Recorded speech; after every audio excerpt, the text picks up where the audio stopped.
through the mystic eye, eminent personalities from various walks of life in conversation with Sadhguru. This week's episode features Virendrasehwag, one of Indian cricket's most scintillating batsmen. He holds the record for the highest individual score in one-day internationals and the fastest triple century in Test cricket. Fondly referred to in the media as the Nawab of Nazafgarh.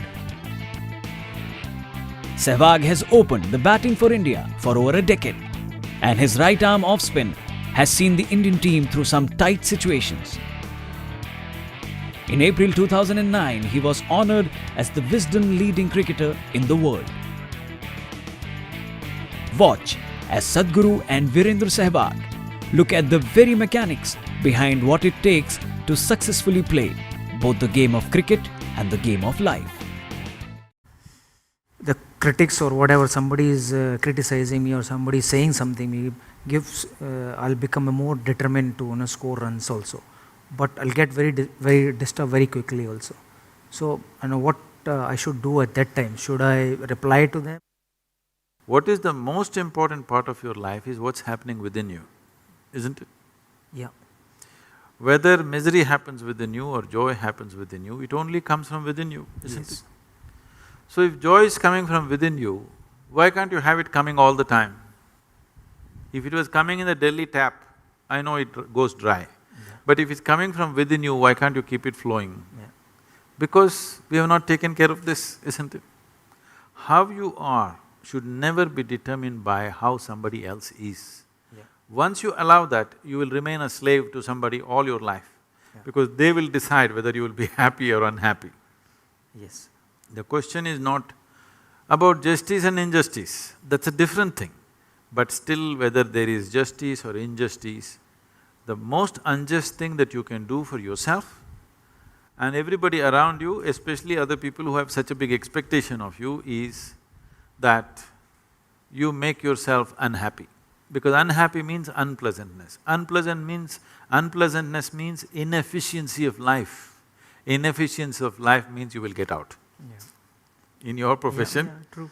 Inefficiency of life means you will get out in somebody else's profession. He will shoot a bad picture of me, somebody else will do something else. But in your life, inefficiency means you're back in the pavilion. So, in your life it's much more stark compared to other people's lives, because other people can explain. Other people can explain their inefficiency. You cannot explain your inefficiency, we see it and that's all.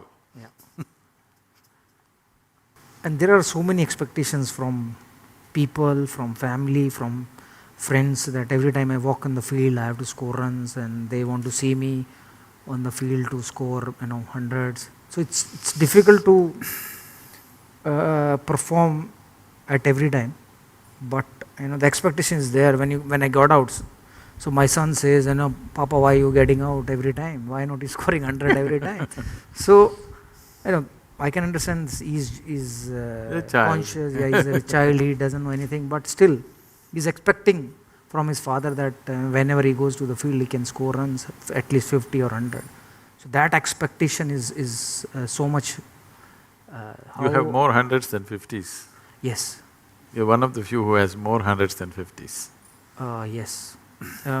When I got 21 centuries, I got 20 50s and 21 centuries. And then later on I score more 50s than the hundreds. See, once you enter the field, once you go there and stand, you should not be anybody's husband, anybody's father, anybody's son, not even an Indian. You must just be a batsman. You got a bat and the ball coming, your business is just to hit the ball as it deserves. If you stand there as an Indian, 1 billion people will stand on your head.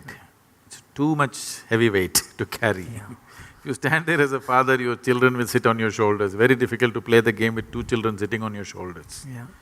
You must leave all of them outside. When you go there, you're just a batsman, and that's all your job is.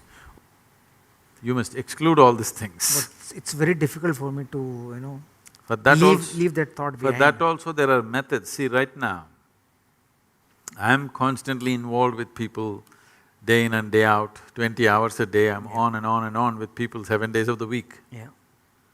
But if I close my eyes, the world stops for me, finished it is. The world doesn't even exist for me if I close my eyes. You must bring at least a little bit of this essence into your life, that there is… See, you were born alone? No. Or were you born with 1 billion people? Yeah, born alone. Alone. Yeah. When you die, you'll die alone. Yeah. Right now, within this body, you live alone. Yeah. You may do many other things. Yeah. All these other things come in between and go in between, okay? Yeah. One way or the other. This being, this piece of life is a complete piece of life as Creator has made. This doesn't become complete by making additions to it. It's incomplete human beings who invented those things. This is a complete piece of life. So, bringing this into your life, there are methods to do this. Yeah. That every day if you simply close your eyes and sit for a few minutes, you must be able to shut off everything. Yeah. If this happens in your daily life, when you go and stand there, it's just a business between you and the ball, that's all. And that's all it should be. Yeah. This business does not involve your family, does not involve India, does not involve anything. It just involves the laws of physics, the ball, the bat and you, that's all. Really appreciate. I want to ask a question that when I'm playing, there is a couple of negative thoughts comes in my mind that, when the bowler is running and he's ready to deliver the ball, suddenly the thought comes, hit the ball. And if that thought comes, it's difficult to control that thought at that time because I'm about to play that ball. So how I'll control that thought? What should I tell or what should I do to control that thought? Hit the ball is not a bad thought. Yeah, it's not bad thought, but still, I can't hit every ball. No, that is true, but looking at your track record, you hit the ball pretty well. So that thought is a good thought, not a bad thought. Yeah. But it should not become a compulsive thought. And above all, so this is something that all of us have to understand, whether it's you're playing cricket or you're running a business or whatever you may be doing. There is something called as reality. Yes.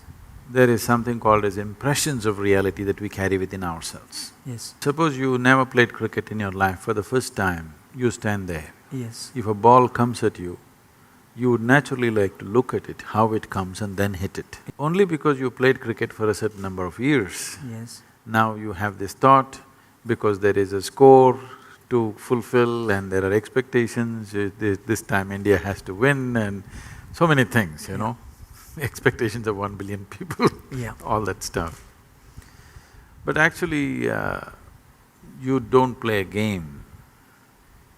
I would call everything a game in life. Yes. Whether you're on a playing field or you're in any other field, it is a kind of a game. You don't play any game well, you don't win a game because you want to win. Yeah. You don't hit a ball because you want to hit. Yeah. It is only because you do something right, it all works. So if you want to do something right, if you want to do anything right, first thing is we're able to grasp the situation for what it is. You're expecting the ball at 160 kilometers per hour, suppose he lets it out at 60 kilometers per hour, it's the easiest things to hit probably, but you may miss it simply because you're expecting it to happen in a certain way. This expectation is coming because your memory is projecting into reality and making an unreal reality. So if there is an intelligent bowler, she reads this and he will make those things, and it is not always the fastest bowler or the one who spins most who gets the wickets, it's one who reads the batsman's expectations and just does the reverse of that, who manages to fox the batsman. So it doesn't matter which aspect of life, whether sport or otherwise, the important thing is we are able to grasp what is there and do the appropriate action. Yeah. In a sport, it becomes very, kind of focused because so many people watching, and we know if you don't hit the ball right, all of us know it. Somebody is driving, if he, instead of missing the pothole, if he hits the pothole, maybe not everybody notices. Somebody is doing business, instead of doing the right thing, if he goes little off, maybe not too many people notice it. But in sport, if you don't hit the ball, if you don't take the ball in the center of the bat, all of us notice it. Yes. Not just you, Yes. not just the bowler. Every one of us know that you didn't hit it right. So because of that, all this is building up. I was just talking to somebody and they are just then… somebody was telling me, we got to beat Pakistan this time. I said, don't try to beat Pakistan, just hit the ball. Yes. If you want to beat Pakistan, they'll wage a war, okay?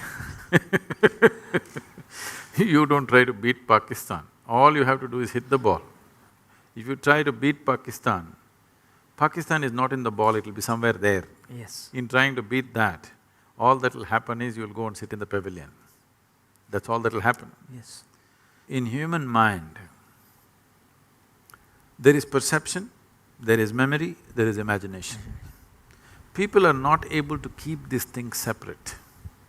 There is memory of the game, there is imagination of how you will carry the cup, and there is a reality of a ball coming at you.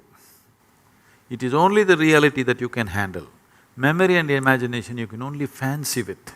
One is about that which is over, one is about that which is yet to happen. The reality is the ball is coming and you have a bat in your hand, you have to hit it the way the ball deserves it, not the way India deserves it, not the way Pakistan deserves Yes. it, not the way somebody else deserves it. You have to hit the ball the way the ball deserves it, the way it's coming. So to keep this clarity of mind, there are methods with which you can hold your mind in such a way that this moment if I sit here, the memory of who I am, my parentage, my upbringing, my growing up, my things, or things that I know, if all these things come right now in my mind, I will not perceive what is here. Memory will play. Yes. Memory is not a reality Yes. because it is about something that is over, which does not exist. That which does not exist, if it impedes into that which exists, you will miss that which exists. This is so in everybody's life, but in a sports person's life, the effect of that is immediate. In other people's lives, it'll pay out and they will see it after some time that it doesn't work. Yes. But with your life, it's right there. You're either at the crease or you're sitting up there and clapping for somebody. Yes. It's very clear. So because of that, it stands out, but this is true for everybody's life. So see, when you're given such a sophisticated mechanism called mind, human mind is not a simple thing, it's a magnificent mechanism. Yeah. Even if you buy a phone, a simple phone, which they're calling it smart, it's not as smart as you, okay? Yes. But even if you buy a phone, you have to read a manual which runs into 20 pages of how to use it. Yes. They're not telling you how it works, they're only telling you how to use it will take a certain amount of study. If you want to know how it works, it will take much more Yes. amount of study. Did you ever read the user manual for your brain? No. That's the whole thing. We are not looking at how this works, simply we are trying to use it. By nature or by accident, people may get to use it, but not consciously. But there is a method or There is a method. a technique to This is a use very it? established method. Okay. My next question is that only how I'll control that thought? Don't try to control it, you need to liberate yourself from this. Okay. See, I'm not talking about controlling your mind. Yeah. I'm talking about liberating it Yeah. from all kinds of additions that it has added on. Yeah. If you control your body, if you control your mind, what it means is, control means to hold it within certain limits. But you become who you are in the world only because you cross the limits. Only because you cross the limits that other people never cross, you become whoever you are in the world. So the method should be not of control, but of liberation. Over a period of time, you gather a body and a certain level of mind. These two, if we know how to use it to our advantage, it'll work one way. But a whole lot of humanity uses their body and their mind to their disadvantage. Their body and mind are the biggest problems that they have in their life. To make this body and mind in such a way that you don't have to control them. What would you like to control? You would like to control something that's gone berserk. You would like to control something which is destructive. Why would you like to control something that is creative, something that is competent, something that is capable? Why would you like to control that? Would you like to control your intelligence? Because if there is a certain level of ignorance, you want to control it. Would you like to control your intelligence? Would you like to control your physical strength? Would you like to control anything? You would want to liberate it, you would want to focus it, you would want to put it into proper use. If this has to happen, the most fundamental thing, there are various other methods. If you have the necessary time, more sophisticated methods can be approached. Necessary time does not mean you have to spend 12 hours a day or something. If you spend 20 to 30 minutes a day, you can do miraculous things for yourself. Because you know how to play the game, you know how to do all that it takes is little more clarity at that moment, and the body and mind responds with much more ease rather than tension and fear and anxiety, it responds with ease. There is substantial scientific and medical information today to clearly say, only when you are at ease, your body and mind functions at its best. We have given it to the cricket team also, I don't know if it reached you. This is called as Isha Kriya. This is a simple process. The important thing is to make a distinction between what is you and what is not you. When I say what is you and what is not you, whatever you associate yourself with, after some time you start experiencing it as myself, because somewhere in your mind you identify with it. Starting from the most fundamental thing, it goes into various things, which causes enormous amount of disturbance and misery. But the most basic thing which breeds this is your own body and your mind. When we say your mind is largely the thought process and emotions that go on there. This thought process and emotion mainly happens the way it happens because of the type of memory that you have gathered there. Obviously, you gathered memory over a period of time, isn't it? The body, the physical body, from the time when you were born and how you are today, you gathered this over a period of time. Anything that you can gather can be yours, but can never ever be you, isn't it? So to create a distinction between what is you and what is not you, if this distinction arises, which is what Isha Kriya does, if you bring this distinction into your life, you will see suddenly your ability to use your body and your mind is phenomenally enhanced, many fold. The same body and same mind, simply because you're not tangled up with it, you can use it so much better, simply because there is a little bit of space between you and your body and you and your mind. This is guaranteed from me. Okay, thank you.